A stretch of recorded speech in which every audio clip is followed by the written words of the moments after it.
You ever open a letter from your HOA and think, what planet are these people living on? Yeah, same. But what started as a smugly delivered notice ended with the president of our local HOA, knee-deep in swamp water, screaming about her rose bushes while her front porch slowly disappeared into the muck. It all began with a lake, a real spring-fed gem right on my property. Peaceful, pristine. Technically not theirs, but that didn't stop Brenda Babs Buckle, the newly crowned queen of Oak Haven Springs, from deciding it was the perfect place for, wait for it, a parking lot. She poured concrete like she was reenacting a Roman conquest.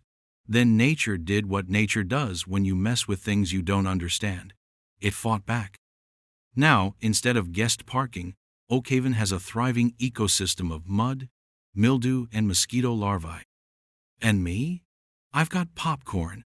But before the water started swallowing mailboxes and the HOA began Googling acts of God clause, it all started with one very important detail. My land wasn't part of Oak Haven.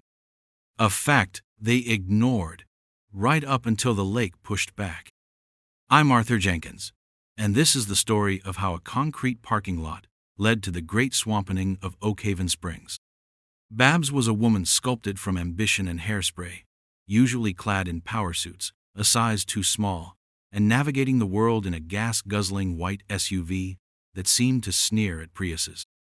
She had a way of looking down her nose at you even if she was shorter, and her voice could curdle milk at 50 paces. I first encountered her wrath not over the lake, but over the length of my grass along the unmarked boundary line I shared with Oak Haven's meticulously curated Greenbelt 3. Apparently, my blend of native grasses and wildflowers was an affront to their sterile, pudding green perfection. I'd politely pointed out that the area in question was, in fact, my land, and that I preferred a more natural approach. That, I believe, was when I landed on her radar as problematic. The real trouble began about 6 months into her reign. The letter arrived. It was short, imperious, and utterly ludicrous. Dear property owner. It began, not even bothering with my name. The Oak Haven Springs HOA Board has identified an urgent need for expanded guest parking facilities.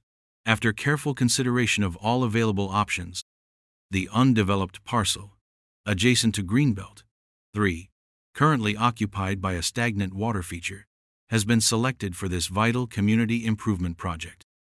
Preliminary clearing and groundwork will commence on or around July 15th.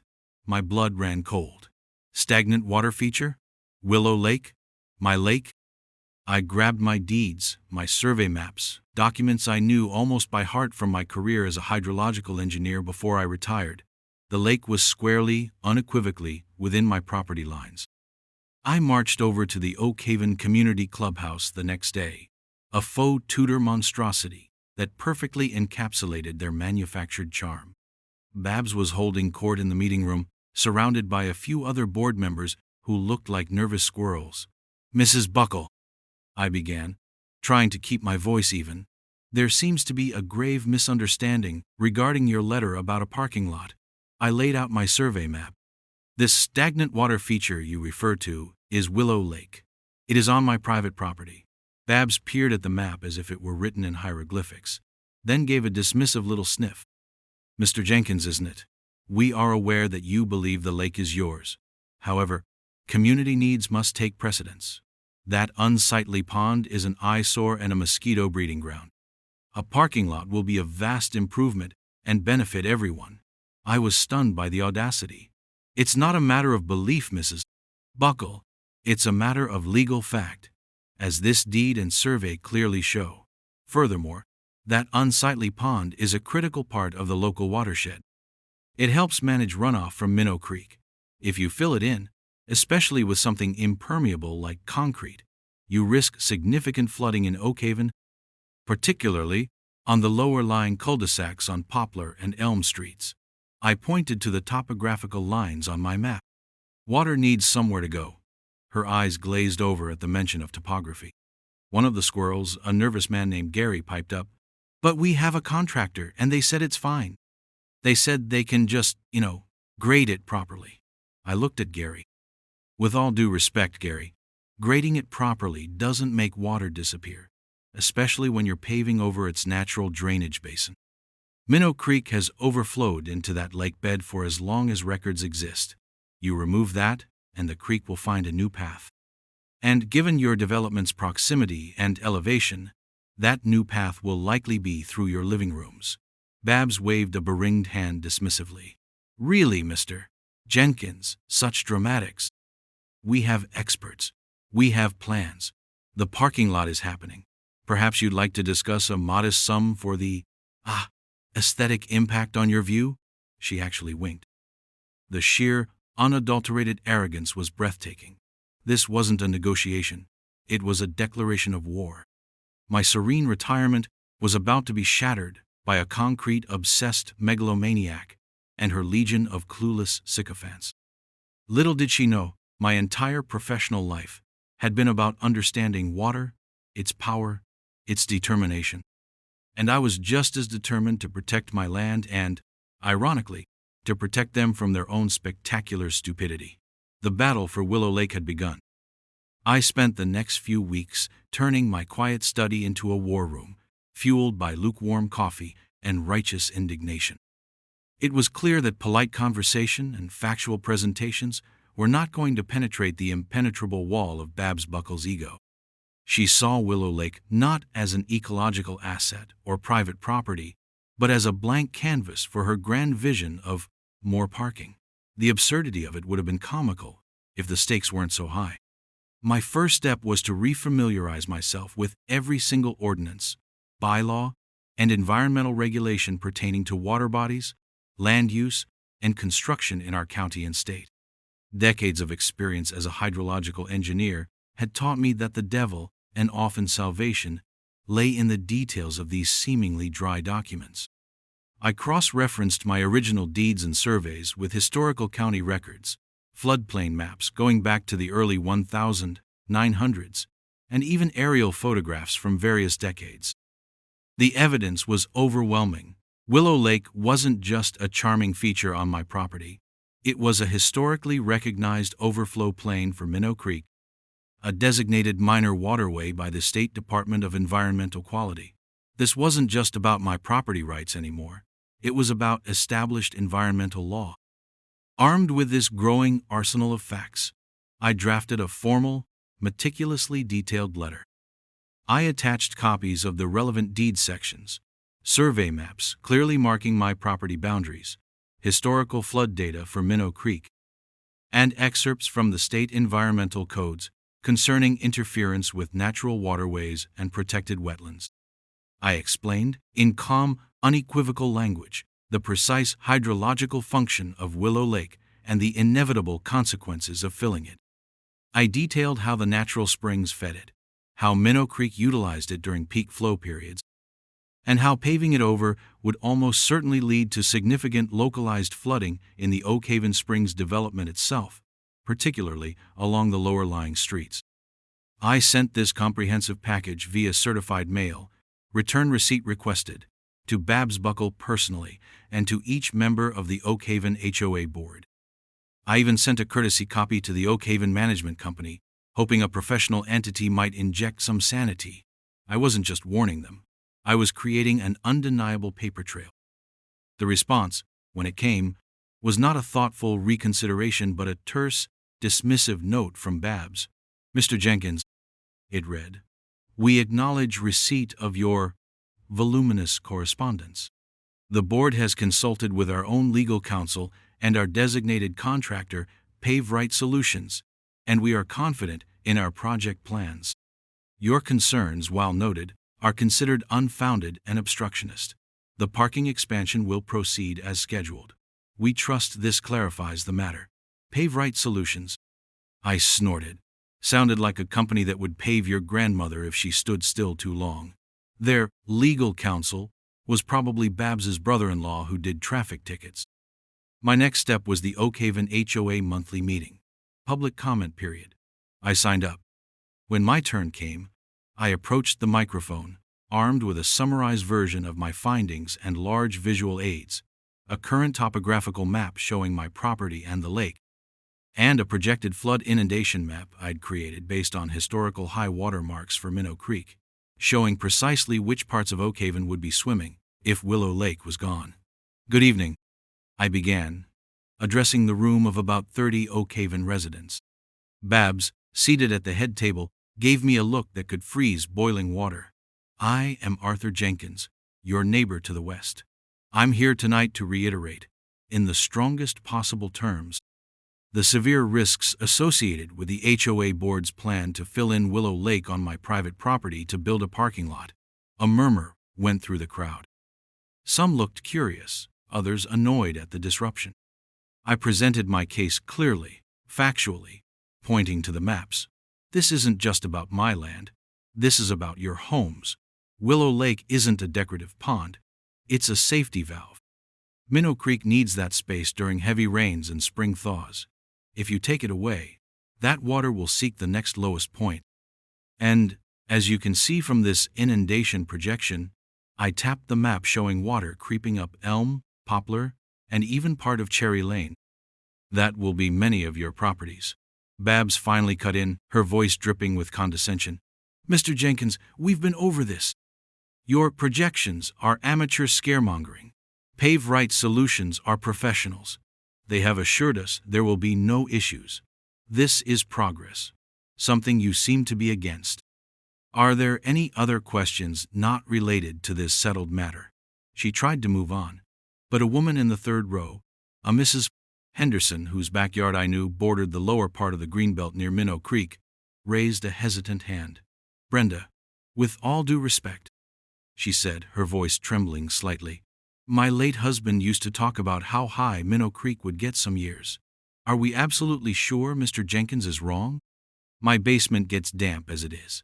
Babs shot her a withering glare. "Marge, dear, we have it under control. Modern engineering can handle a little stream. Please, let's not get hysterical." The discussion was quashed.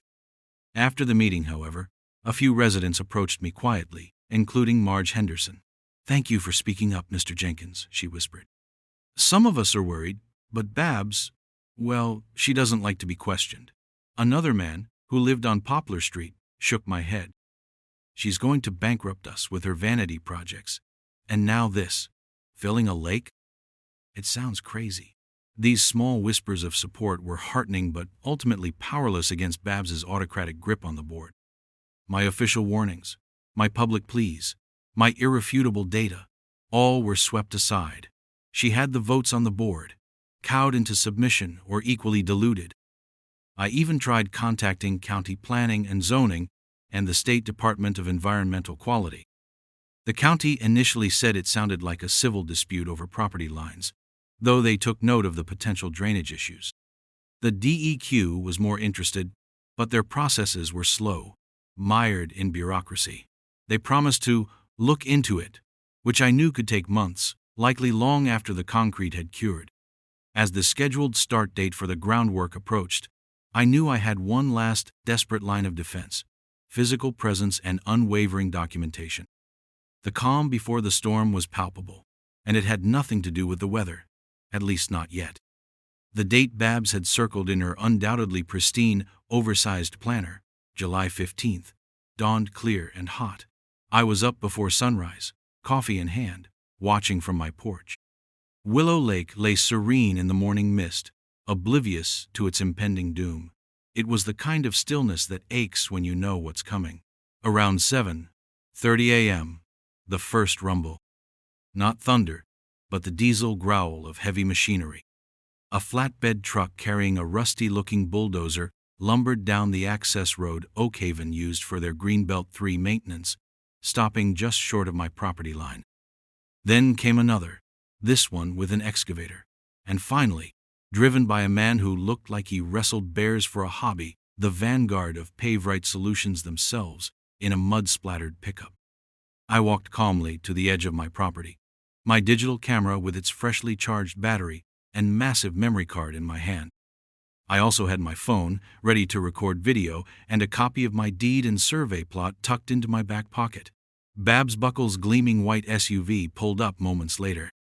She emerged, dressed in what I could only describe as construction chic: crisp khaki pants, a tailored, and wholly impractical for a worksite, linen shirt, and immaculate work boots that had clearly never seen a speck of actual mud. She even had a bright yellow hard hat perched jauntily on her lacquered hair. She strode towards me, a clipboard clutched like a scepter. "Mr. Jenkins," she trilled, a saccharine smile plastered on her face. "Lovely day for progress, isn't it?" "Mrs. Buckle," I replied, my voice flat. "This is my private property. You are about to commit trespass and significant environmental damage, against which I have formally warned you and your entire board. I demand you and your contractors leave immediately." She scoffed, a sound like air escaping a faulty tire. "Oh, don't be so dramatic. We're just improving the neighborhood. Our lawyers have cleared it." She gestured grandly to the bulldozer operator. "Frank, you can begin clearing that undergrowth." Frank, the bear wrestler, looked from her to me, then back to her, a flicker of something, perhaps common sense, perhaps fear of litigation in his eyes. "Ma'am, he says it's his land. You got papers saying otherwise?" Babs's smile tightened. "Don't you worry your head about that, Frank. The HOA assumes all responsibility. Just get started." I held up my camera. "Everything from this point forward is being documented, Mrs. Buckle. Every tree felled, every scoop of earth, every violation. This footage, along with my previous correspondence, will be presented to the authorities and will form the basis of a significant legal challenge against you, the board, and Pave Right Solutions for damages, trespass, and environmental destruction." For a split second she hesitated. Frank looked distinctly uncomfortable. But Babs's ego was a powerful engine. "Threats, Mr. Jenkins? How disappointing. Proceed, Frank." The bulldozer roared to life. I stood my ground, just inside my property line, camera rolling. The dozer lurched forward, its massive blade angling towards the first cluster of willows at the lake's edge. It felt like watching a desecration in slow motion. I called 911, reported the trespass and destruction of property. A bored-sounding dispatcher said they'd send a car when one was available, but it was likely a civil matter. I called my lawyer, updated him. He advised continued documentation. All day, I stood vigil. I photographed the trees being torn down, the earth being scraped away.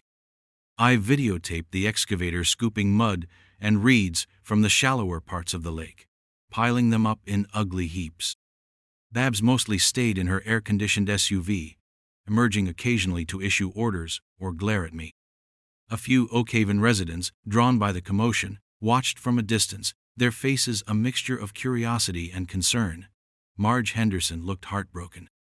By late afternoon, the area around Willow Lake looked like a battlefield. The beautiful willows were gone, the banks mangled. The lake itself, though still there, was scarred and violated.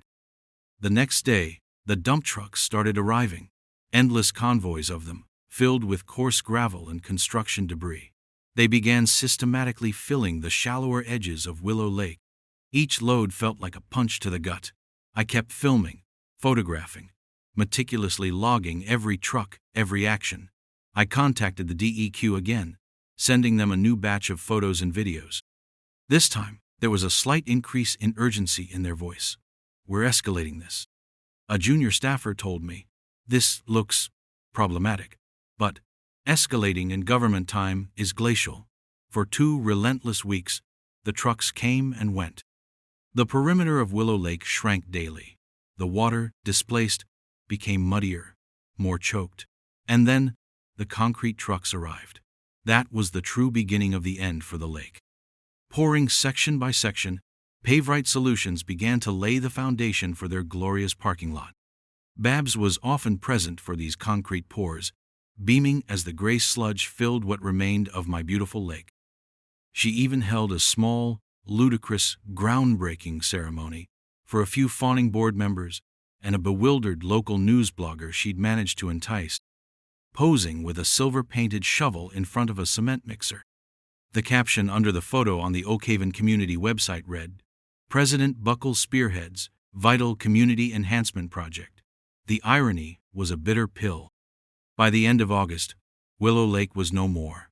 Where once dragonflies danced, there was now a vast, ugly expanse of freshly poured, ruthlessly functional concrete. Parking stripes were painted with crisp precision. They'd even installed a small, officious sign: Oak Haven Springs guest parking, permit holders only. Violators will be towed. Babs threw a small dedication party for the HOA, complete with cheap, sparkling cider and stale cookies, right there on the new asphalt.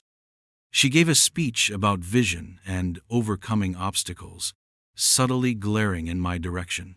I watched from my porch, the knot in my stomach, a cold, hard thing. They thought they had won.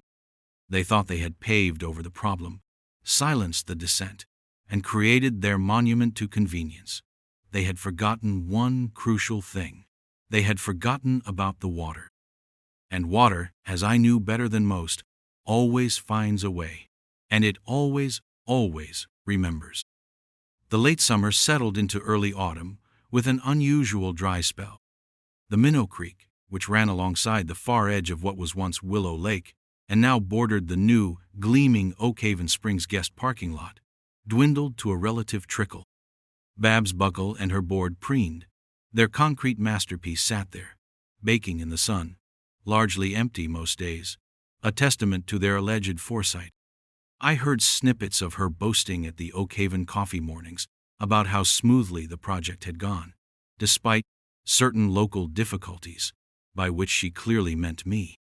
She'd even, I heard through the grapevine from a still sympathetic Marge Henderson, begun making noises about further beautification projects, perhaps a gazebo on what was technically still my land, but now conveniently accessible via their new parking expanse.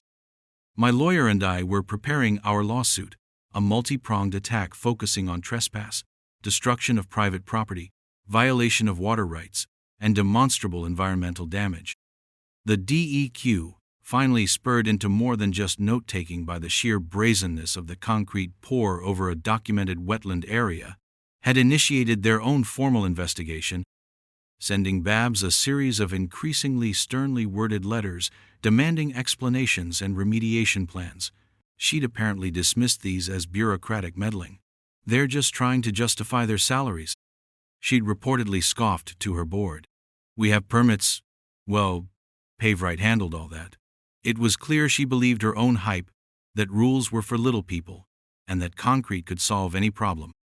I, however, spent those dry weeks doing something else. I was watching the long-range weather forecasts. I was studying the historical rainfall patterns for our region. And I was double-checking my calculations on Minnow Creek's peak flow capacity, now minus its essential safety valve, Willow Lake. A familiar pattern was emerging in the satellite imagery. A slow-moving, moisture-laden system was gathering strength out in the Gulf, projected to crawl inland and stall out right over our region. The kind of storm that didn't just rain but deluged. The kind that historically would have sent Minnow Creek surging into Willow Lake, where the waters would gently spread and dissipate. But Willow Lake was now a solid, impermeable slab of reinforced concrete, slightly graded, as per Paveright's expertise, to shed water mostly back towards the creek on one side, and with a very slight, almost imperceptible, but definitely present, tilt towards the Oak Haven development on the other three sides. Paveright hadn't accounted for the creek having nowhere to go but up and out. I made one final, almost pro forma attempt. I sent another certified letter, this time CCing the DEQ, the County Emergency Management Agency, and my lawyer. It simply stated, a significant multi-day rainfall event is forecast for the week of October 12th. Given the recent filling and paving of the Willow Lake riparian overflow basin, a critical component of the Minnow Creek flood management system, I predict severe flooding within the Oak Haven Springs development, particularly in zones C, D, and F, as per your community plot map, corresponding to Poplar, Elm, and sections of Cherry and Birch Lanes. Please, take immediate preemptive measures to protect your residents and property. Babs, I later learned, pinned this letter to the HOA bulletin board with a sarcastic note. Our local prophet of doom has spoken. Perhaps we should all build arks? Some residents chuckled nervously. Most just ignored it. Then the rain started. It began innocently enough on a Tuesday morning, a gentle drizzle. By afternoon, it was a steady, soaking rain. It rained all through the night. Wednesday morning, Minnow Creek was no longer a trickle. It was a respectable stream, brown and swift. The ground, already saturated from the first 24 hours, couldn't absorb much more. And still, it rained. It rained with a persistence that was almost malicious, a relentless gray curtain that blotted out the world. I watched from my window as Minnow Creek began to swell, rising visibly hour by hour. It reached the bottom of the concrete retaining edge of the new parking lot, and kept rising. This was the moment. The moment where, for centuries, the excess water would have harmlessly spilled over into the wide, welcoming basin of Willow Lake. But Willow Lake was gone. The water hit the unyielding concrete wall of the parking lot and, with nowhere else to go, began to back up. The channel of Minnow Creek, constrained and overwhelmed, couldn't contain the volume. The water, dark and churning, started to creep sideways, not towards my property, which sat on a slightly higher elevation, naturally terraced above the old lake bed. No, it began to creep towards the meticulously landscaped verges of Oakhaven Springs. The first sign of trouble, as I'd predicted, was on Elm Street. It's the lowest point in the development. A small river, born from the overwhelmed creek, began to flow over the curbs, across the perfect lawns, and towards the expensive brick-faced homes. I saw it through my binoculars. Marge Henderson's backyard, usually a riot of chrysanthemums at this time of year, was rapidly becoming a shallow pond. Then the calls started, relayed to me later. Frantic messages on the Oakhaven Community Facebook page. Is anyone else seeing water in their driveway on Poplar? My basement on Elm is taking on water. The sump pump can't keep up. The retention pond near the clubhouse is completely full and overflowing. That so-called retention pond was a glorified ditch designed for aesthetic appeal, not actual water management of this scale. Babs Buckles' initial reaction, as reported by several shaken residents, was one of indignant denial.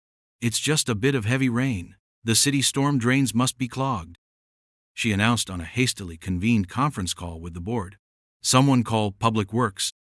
But Public Works couldn't do much about a creek that had effectively been dammed by a parking lot and was now rerouting itself through a residential neighborhood. By Wednesday evening, the rain hadn't slackened. If anything, it intensified. The Oakhaven guest parking lot, their concrete pride and joy, was now an island, with Minnow Creek raging on one side and a new, rapidly expanding lake forming on the other three sides. A lake that was consuming Oakhaven Springs. Roads became impassable. Cars parked on Poplar and Elm were hubcap deep, then door deep in muddy water. The power flickered and died in the lower sections as transformers flooded.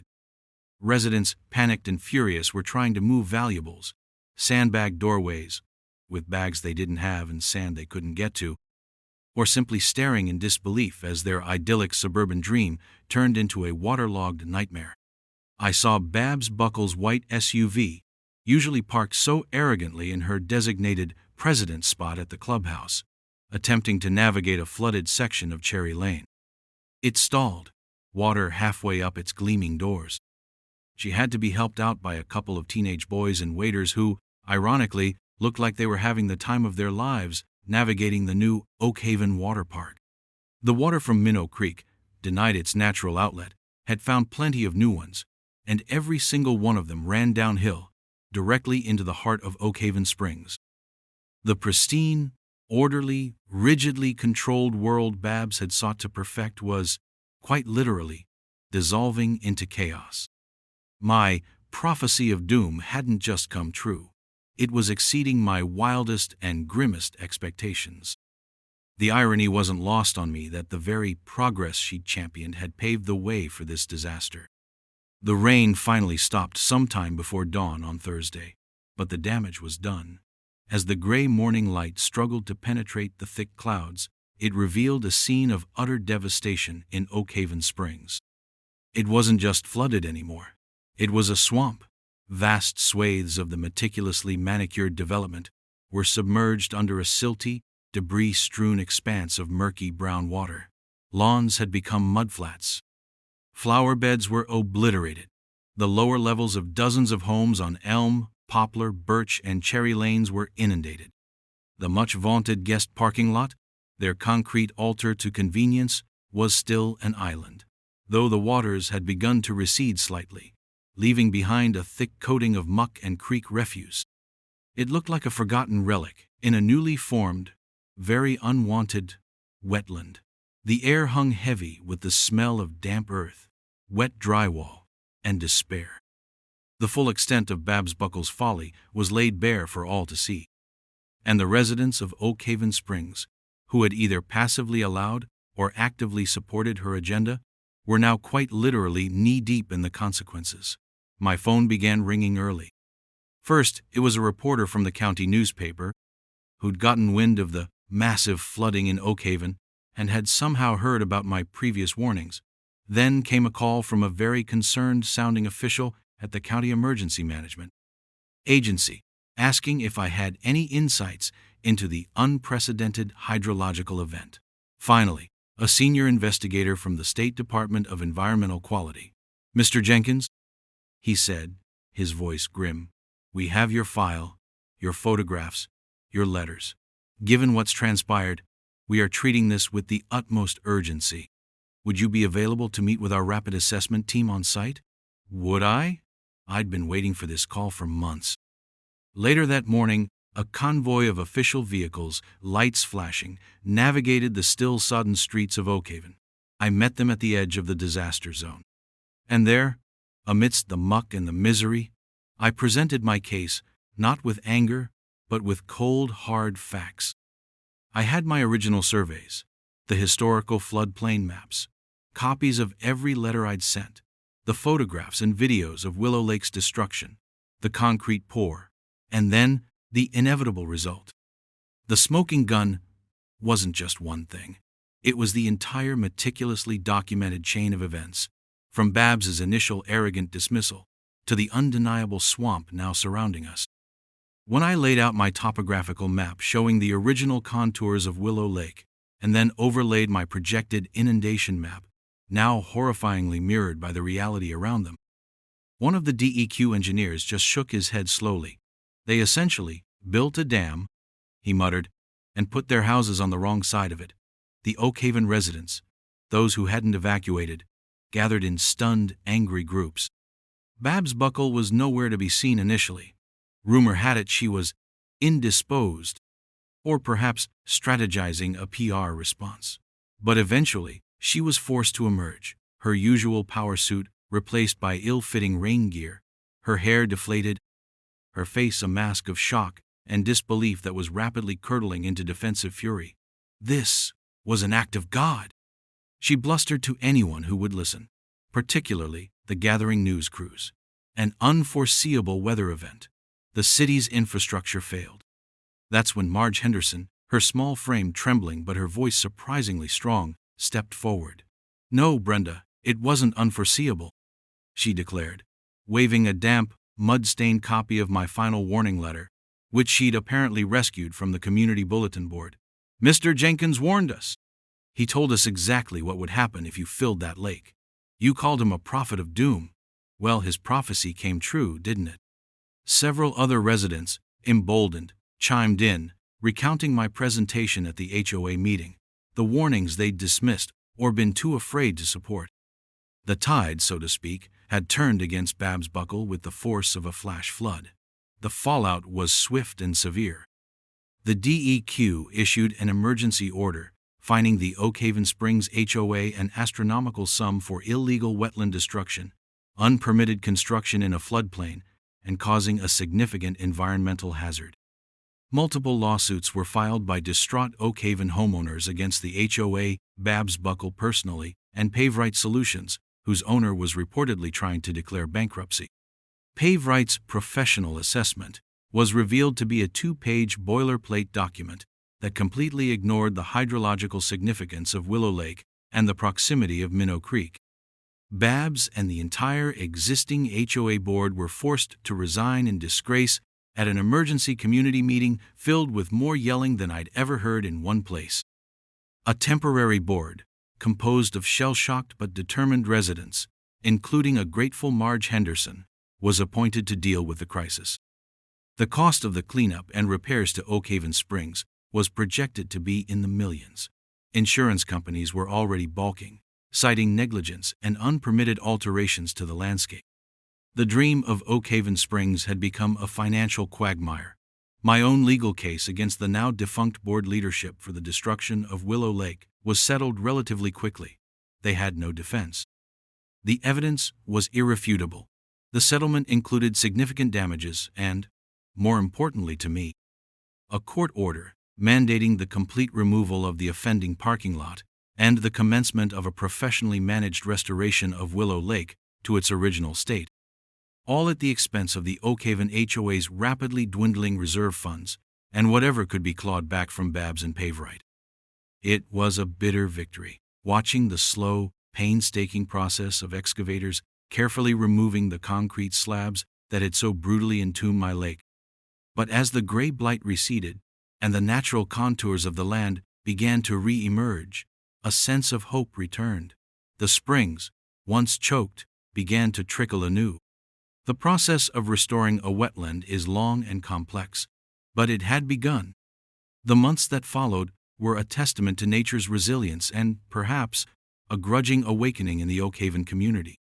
The ugly concrete parking lot, Babs Buckle's monument to short-sighted convenience, was systematically demolished, truckload by painful truckload, under the guidance of environmental consultants, real ones this time, hired by the chastened new HOA board and overseen by the DEQ.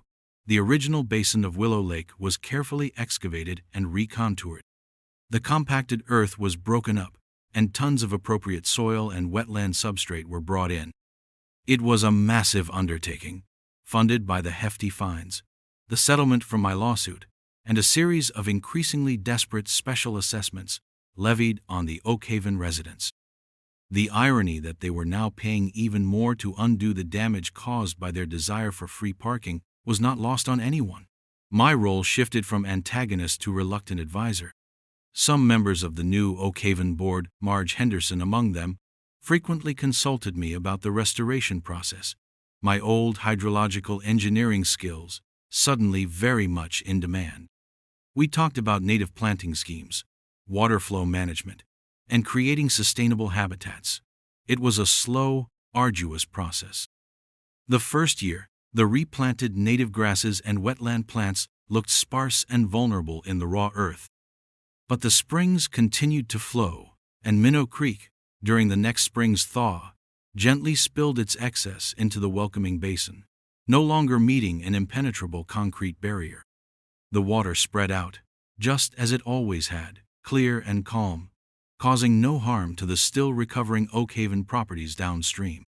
Dragonflies were among the first to return, tentative scouts exploring the newly available water. Then came the frogs, their chorus a welcome symphony replacing the grumble of construction equipment. Herons began to patrol the shallows once more. It wasn't exactly the Willow Lake I remembered from before its violation. Not yet, but it was alive, and it was healing. The Oakhaven Springs neighborhood itself underwent a transformation, and not just a physical one. The ordeal had forged a different kind of community spirit, born of shared adversity and a harsh lesson learned. There was a newfound respect for the natural environment, a wariness of unchecked authority, and a much greater willingness to listen to dissenting voices. Babs Buckle, stripped of her power and facing multiple personal lawsuits, sold her oversized house at a considerable loss and moved away, reportedly to a condo in a high-rise development with ample underground parking, far from any creeks or lakes. The story of the Oakhaven Swamp, as it became colloquially known, served as a sobering tale for other HOAs in the region. County and state environmental agencies also used it as a case study to tighten regulations regarding development near waterways and to streamline their response to environmental complaints. My quiet corner of the world eventually returned to a semblance of peace. Willow Lake, now more accurately Willow Wetlands, thrived. It was a reminder that nature, when pushed too far, has a way of pushing back, often with devastating consequences for those who refuse to respect its power. I sometimes sit on my porch in the evenings, listening to the frogs, watching the sunset reflect on the water. The fight was exhausting, infuriating, and at times, heartbreaking.